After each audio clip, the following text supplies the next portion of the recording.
Hello बच्चों, कैसे हैं आप सभी। स्वागत है आप सबका एक बार फिर से आपके अपने चैनल ब्रेन कनेक्टर पे। आशा करता हूं कि आप सभी स्वस्थ, मस्त और ज़बरदस्त होंगे और बहुत अच्छे से अपनी पढ़ाई कर रहे होंगे। तो आज से हम लोग का फाउंडेशन का फर्स्ट डे है, तो हम लोग क्लास 6 से शुरू कर रहे हैं, जिसे हम लोग कहते हैं प्री फाउंडेशन। 6 to 8 के स्लॉक को कहते हैं प्री फाउंडेशन और 9 to 10 के स्लॉक को कहते हैं हम लोग फाउंडेशन क्लासेस, जो हेल्प करते हैं हमारी बेस बिल्डिंग में, जो हमारे बेस जो इनिशियल कंसेप्ट होते हैं उनको बनाने में हेल्प करते हैं।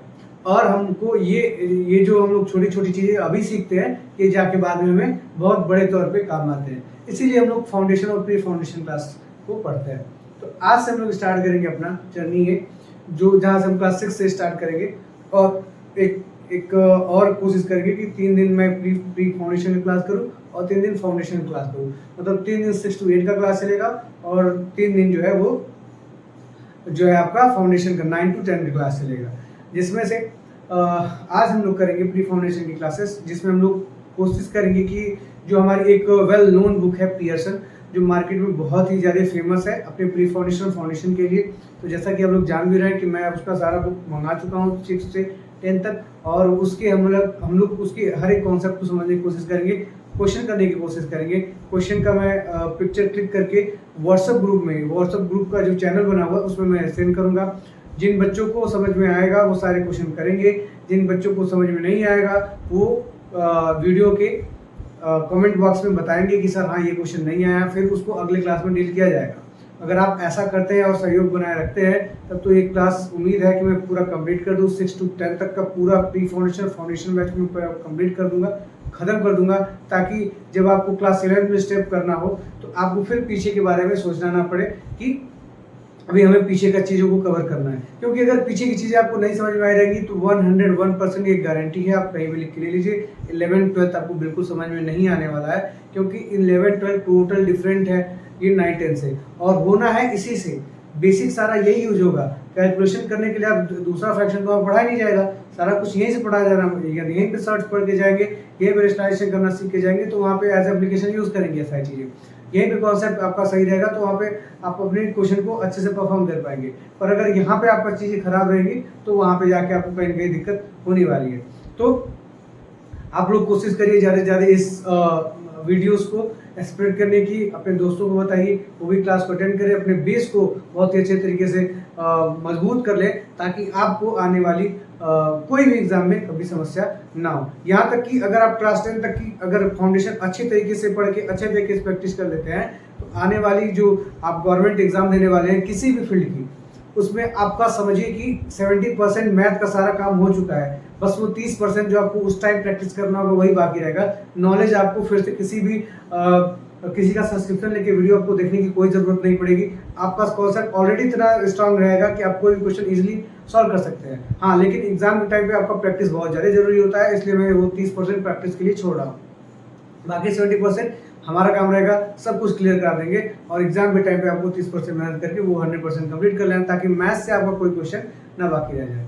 ठीक है, तो चलिए बिना देरी की शुरू करते हैं आज की इस क्लास को, जो क्लास 6 का फर्स्ट चैप्टर है, जिससे हम लोग जिसको हम लोग नाम से जान रहे हैं नंबर।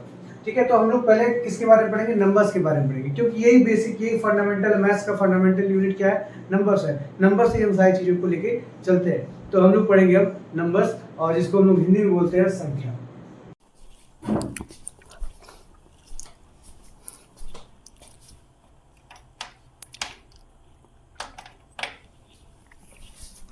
तो आइए बच्चों समझते हैं। सबसे पहले हम लोग को पढ़ना क्या है, ठीक है? तो सबसे पहले हम लोग पढ़ेंगे नंबर्स में हिंदू अरेबिक नंबर सिस्टम, फिर नोटेशन और न्यूमरेशन क्या होता है, एक्सपेंडेड फॉर्म कैसे लिखते हैं किसी भी नंबर का। इसके बाद हम लोग पढ़ेंगे फेस वैल्यू और प्लेस वैल्यू, फिर इंटरनेशनल नंबर सिस्टम, फिर कंपैरिजन ऑफ द नंबर्स, और फिर सक्सेशन एंड प्रेडिक्शन। तो ये थोड़ा सा बेसिक हो जाएगा, जो आपको पूरा मतलब बचपन से मैथ्स का पूरा कनेक्शन हो जाएगा। इसके बाद हम लोग फिर अपने नंबर्स के बारे में पढ़ना शुरू करेंगे कि नेचुरल नंबर क्या होता है, होल नंबर क्या होता है, ये सारी चीज़ें। तो चलिए आइए समझते हैं। ठीक है, तो हिंदू अरेबिक नंबर सिस्टम क्या है? तो हिंदू अरेबिक नंबर सिस्टम में कुल 10 नंबर हैं। कुल कितने नंबर हैं? 10 नंबर हैं। कौन कौन से? 0, 1, 2, 3, 4, 5, 6, 7, 8, 9। ये कितने नंबर हो गए आपके? 10 नंबर हो गए। इसको हम लोग बोलते हैं हिंदू अरेबिक नंबर सिस्टम। कितने टोटल नंबर है? 10 नंबर है। इन्हीं सारे नंबर्स का यूज़ करके हम लोग अलग अलग नंबर का फॉर्मेशन करते हैं। जैसे 1 और 0 मिला देते हैं तो 10 बन जाता है, 1 1 मिला देते हैं तो 11 बन जाता है, 1 2 3 मिला देते हैं तो 123 बन जाता है। ठीक है, तो ऐसे नंबर को मिला के जब हम लोग बनाते हैं तो ये चीज़ें क्या कहलाती हैं? Hindu Arabic number system. ठीक है, तो अब इसमें आपको काउंटिंग या फिर नंबर को पढ़ना तो आता ही है। ठीक है, जैसे कि पहले हम लोग 1 से अगर कोई नंबर लिखा हुआ है तो पहले हम लोग 1s पढ़ते हैं, फिर 10s पढ़ते हैं, फिर 100 पढ़ते हैं, फिर 1000 पढ़ते हैं, फिर 10,000 पढ़ते हैं, फिर लाख पढ़ते हैं, फिर 10 लाख पढ़ते हैं, फिर करोड़, 10 करोड़, ऐसे ही पढ़ते चले जाते हैं। तो सबसे पहले हम लोग का स्लॉट क्या होता है? ये 100 वाला स्लॉट होता है। मतलब हम लोग जब भी हिंदू अरेबिक नंबर सिस्टम में जब भी नंबर को राइट करते हैं वहाँ पे कॉमा लगाते हैं। तो सबसे पहले हम लोग 3 डिजिट का एक ब्लॉक बनाते हैं, वहाँ पे कॉमा लगाते हैं। उसके बाद फिर 2 डिजिट पर चला जाता है। जैसे 10,000 ये हो गया 1000, 10,000, लाख, 10 लाख, करोड़, 10 करोड़। तो ये वाला कॉमा यहाँ पे ऐसे लगता चला जाता है। ठीक है, जैसे कि अगर हम लोग एक नंबर की बात करें, जैसे कि यहाँ पे अगर लिखा हुआ है 1 2 3 4 5 6 7 8 9, यही नंबर लिखा हुआ है। तो हम लोग पहले ये 3 का एक ब्लॉक बनाएंगे, तो 1 2 3, फिर यहाँ पे 2 2 नंबर पे क्या हो जाएगा? आपका लगता चला जाएगा कॉमा। अब इसको अगर मैं पढ़ना है तो देखिए क्या हो गया? Unit, tens, 100, 1000, 10,000, lakh, 10 lakh, crore, 10 crore. तो यहाँ पे क्या हो जाएगा आपका? 12 करोड़ 34 लाख 56,789 89। ठीक है, क्या हो जाएगा? 12 करोड़ 34 लाख 56,789। तो ये हमारा सिस्टम है कैसा? हिंदू अरेबिक सिस्टम का। ऐसे हम लोग अपने नंबर को रिप्रेजेंट करते हैं। ये हमारे रिप्रेजेंटेशन का एक क्या है? तरीका है।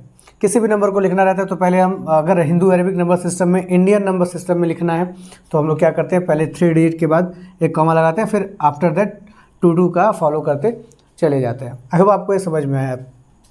अगर आपको समझ में आया तो आप इसको करके बताएंगे।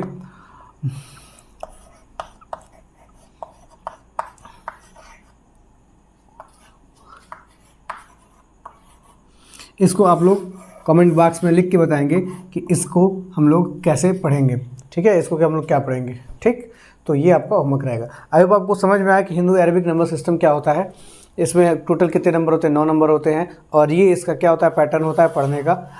पहले हम लोग वंस कहते हैं या फिर यूनिट कहते हैं। 1s, 10s, 100, 1000, 10,000, lakh, 10 lakh, crore, 10 crore. तो ये हो गया कि आपका टोटल नोटेशन हिंदू अरेबिक से। अब देखिए यहाँ पे 2 चीज़ें लिखी हुई हैं कि नोटेशन क्या होता है और न्यूमरेशन क्या होता है।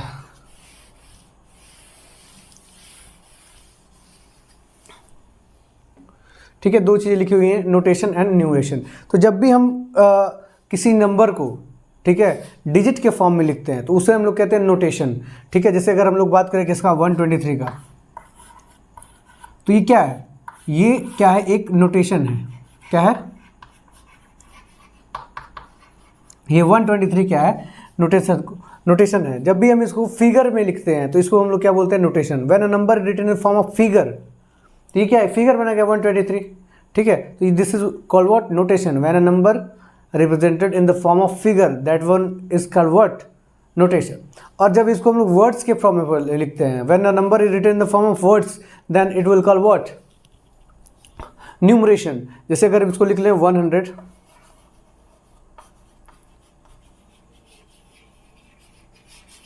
23,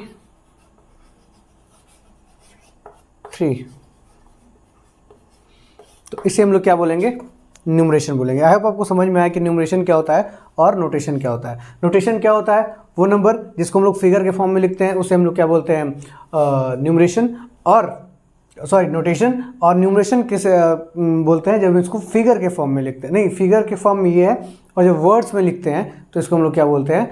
न्यूमरेशन बोलते हैं। आई होप आपको ये समझ में आया। इसके बाद क्या है? एक्सपेंडेड फॉर्म है। जब भी हम किसी नंबर को उसके रियल, मतलब उसके ओरिजिनल फॉर्म में लिख देते हैं, उसको हम लोग क्या बोलते हैं? एक्सपेंडेड फॉर्म बोलते हैं। जैसे अगर हम लोग 123 की बात करें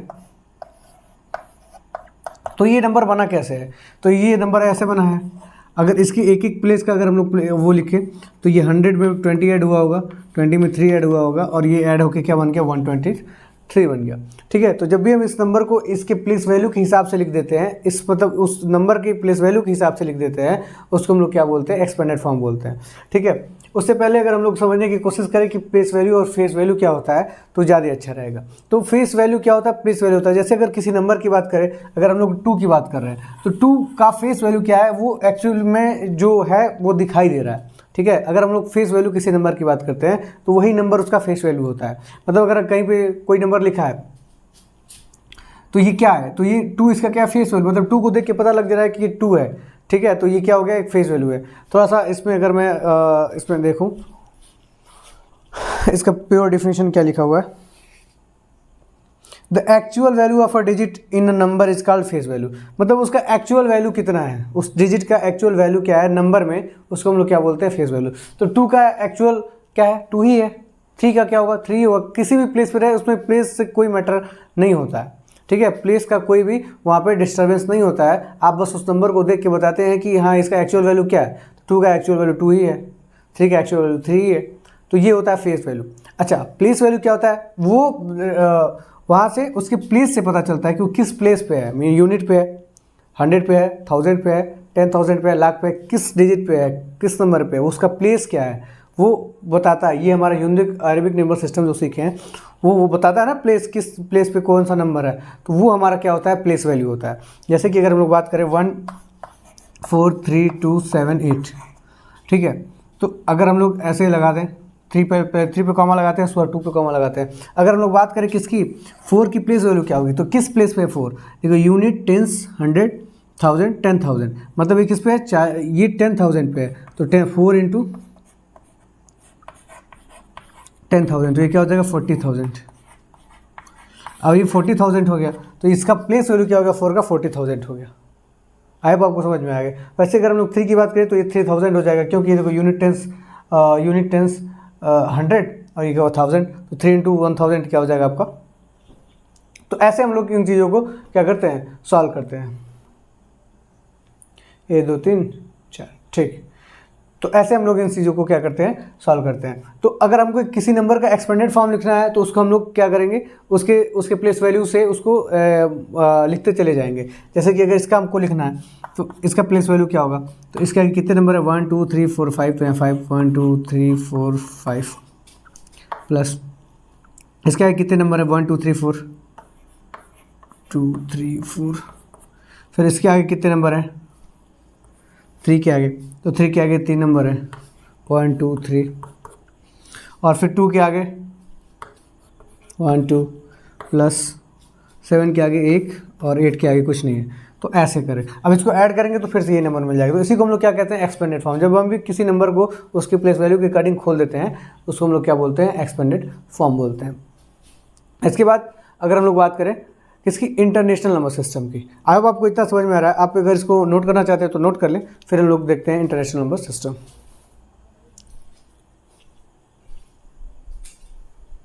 समझते हैं इंटरनेशनल नंबर सिस्टम क्या है, कैसा है, कैसे इसका हम लोग यूज़ करते हैं। तो इंटरनेशनल नंबर सिस्टम में हमेशा आप याद रखेंगे कि यहाँ पे जो पीरियड्स हैं वो 3 के होते हैं। अभी इंडियन नंबर सिस्टम में क्या होते थे, एक पीरियड 3 का था, बाकी सारे 2 के थे। यहाँ पे पीरियड 3 के होते हैं। जैसे कि ऐसे वंस टेंस, इसको कैसे पढ़ते हैं, वंस टेंस 100, यहाँ पे फिर 1000, फिर 10,000, फिर 100,000, फिर मिलियन, फिर 10 मिलियन, फिर 100 मिलियन, फिर बिलियन, फिर 10 बिलियन, फिर 100 बिलियन पढ़ते हैं। तो यहाँ पे कॉमा जो है 3 नंबर्स के बाद लगता है। ठीक है, जैसे कि मान लेकर हम यहाँ पे लिख दें 1 2 3 4 5 6 7 8 9 10 11, कितना हो गया, 1 2 3 4 हो गया। चलो इसको अगर हम लोग पढ़ना रहेगा तो क्या पढ़ेंगे, देखिए इसको हम लोग पढ़ेंगे क्या, 123 बिलियन 456 मिलियन 789,000 और 101। ठीक है, तो इसमें 100 के हिसाब से पढ़ते हैं। किसके हिसाब से पढ़ते हैं, 100 के हिसाब से पढ़ते हैं। कैसे पढ़ेंगे इसको, 100 के हिसाब से, ये 100 है ना, तो यहाँ पे देख लेंगे किसने ग्रुप में बटा है, ये 100 वाला ग्रुप है, ये 1000 वाला ग्रुप है, ये मिलियन वाला है और ये बिलियन वाला है। तो इसको यहाँ से पढ़ेंगे 123 बिलियन 456 मिलियन 789,101। तो इसको इस तरीके से पढ़ते हैं। तो आप लोग ऐसा ही एक कोई नंबर मैं लिख के देता हूँ और आप लोग इसको कमेंट बॉक्स में लिख के बताएंगे कि क्या है। जैसे 321-654-987 और 101, इसको आप लोग बताएंगे कि क्या पढ़ेंगे हम लोग। और इसको तो हम लोग पता है हम लोग को इसको क्या बोलते हैं, नोटेशन बोलते हैं। इसका न्यूमरेशन आप लोग कमेंट बॉक्स में लिख के बताएंगे कि इसका न्यूमरेशन इसको कैसे वर्ड्स में लिखेंगे, ठीक है। तो ये हो गया आपका क्या, इंटरनेशनल नंबर सिस्टम। और इसका फिर है कंपैरिजन ऑफ द नंबर। तो कंपैरिजन ऑफ द नंबर आपको तो पता ही है कि कंपैरिजन कौन सा बड़ा कौन सा छोटा, ये तो आप माहिर है शुरू से ही, ठीक है, कि कैसे हम लोग पता करते हैं कि कौन सा नंबर बड़ा है कौन सा नंबर छोटा है। सबसे पहले तो हम लोग देखते हैं नंबर ऑफ डिजिट किसका है। सबसे पहला रूल कंपैरिजन का क्या है कि नंबर ऑफ डिजिट किसका ज़्यादा है। जैसे मान लो कि अगर ये 999 हुआ और यहाँ पे 000 ही हुआ, पर इसका नंबर ऑफ डिजिट इसके नंबर ऑफ डिजिट से ज़्यादा है, तो भले ये 9 है पर ये इस पर भारी है क्योंकि ये इससे बड़ा नंबर है, ठीक है, तो ये बड़ा हो जाएगा। तो सबसे पहला रूल तो हमारा ये है कि सबसे पहले हम देखते हैं नंबर ऑफ डिजिट किसका ज़्यादा है, वो नंबर बड़ा होगा, वो नंबर क्या होगा, बड़ा होगा। तो अगर नंबर ऑफ डिजिट ज़्यादा इसका है तो ये नंबर क्या हो गया, बड़ा हो गया। दूसरा रूल, अगर नंबर ऑफ क्या बोलते हैं, डिजिट्स अगर इक्वल है, नंबर ऑफ डिजिट अगर इक्वल है, जैसे हो गया आपका 999467879 ठीक है। तो अगर नंबर ऑफ डिजिट अगर बराबर है उसके बाद क्या करेंगे, तो नंबर ऑफ डिजिट अगर बराबर है तो सबसे पहले पहला नंबर चेक करेंगे दोनों में। तो पहला नंबर दोनों में क्या बराबर है, छोड़ देंगे उसको। फिर दूसरा नंबर चेक करेंगे, दूसरा नंबर किसका बड़ा है, इसका बड़ा है, मतलब ये नंबर क्या है, बड़ा है। तो ये है क्या आपका कंपैरिजन ऑफ नंबर का। दो चीज़ें आप अगर याद रखेंगे तो आप कभी गलती नहीं करेंगे कौन सा नंबर बड़ा है कौन सा नंबर छोटा है। कभी भी हमेशा ये देखेंगे कि सबसे पहले कि नंबर ऑफ डिजिट बराबर है या नहीं है। अगर नंबर ऑफ डिजिट बराबर है तो फिर उसको और आगे देखते जाएंगे, तब पहला नंबर मैच करेंगे, फिर दूसरा नंबर मैच करेंगे, फिर तीसरा नंबर मैच करेंगे, जिसमें जो बड़ा मिल जाएगा पहले वही बड़ा हो जाएगा। और अगर नंबर ऑफ डिजिट अलग है तब तो आपको कोई चिंता की बात नहीं, जिसका नंबर ऑफ डिजिट ज़्यादा रहेगा वही नंबर क्या होगा, बड़ा होगा। तो ये हो गया कि आपका कंपैरिजन ऑफ नंबर। उसके बाद सक्सेसर्स एंड प्रेडिसर्स, तो आप बचपन से पढ़ते आ रहे हैं। किसी नंबर के पहले वाला नंबर क्या कहलाता है, प्रेडिसर कहलाता है, और बाद वाला नंबर क्या कहलाता है, सक्सेसर कहलाता है। जैसे कि अगर हम लोग 5 के प्रेडिसर पूछा जाए तो 5 का प्रेडिसर क्या होगा, 4, और सक्सेसर क्या होगा, 6। तो ये हो गया आपका सक्सेसर और प्रेडिसर। तो ये आज मैं बहुत छोटी छोटी चीज़ें बताया हमको जो आपको बहुत पहले से पता है, ठीक है। तो इसके बाद हम लोग क्या करेंगे, इस पर कुछ और भी नंबर में ही और भी एक सेगमेंट है जिसमें हम लोग पूरा पढ़ते हैं, किसके बारे में, नेचुरल नंबर के बारे में, होल नंबर के बारे में, इंटीजर्स के बारे में, सारी चीज़ों को पढ़ेंगे हम लोग। इसके बाद फिर इसके अच्छे अच्छे क्वेश्चन बनेंगे। और उसके बाद इससे रिलेटेड अगर कोई जो उनका कोई इन्फॉर्मेशन ऐसा है जो मुझे लगेगा कि आपको देना इम्पॉर्टेंट है, वो आपके कभी न कभी कहीं न कहीं कैसे भी काम आ सकता है, तो वो मैं शॉर्ट्स बना के देता रहूँगा। तो बस आज के लिए इतना ही, और फिर मिलते हैं नए क्लास में नए उत्साह के साथ। तब तक के लिए टेक केयर, बाय बाय। और इसको रिवाइज ज़रूर करिएगा।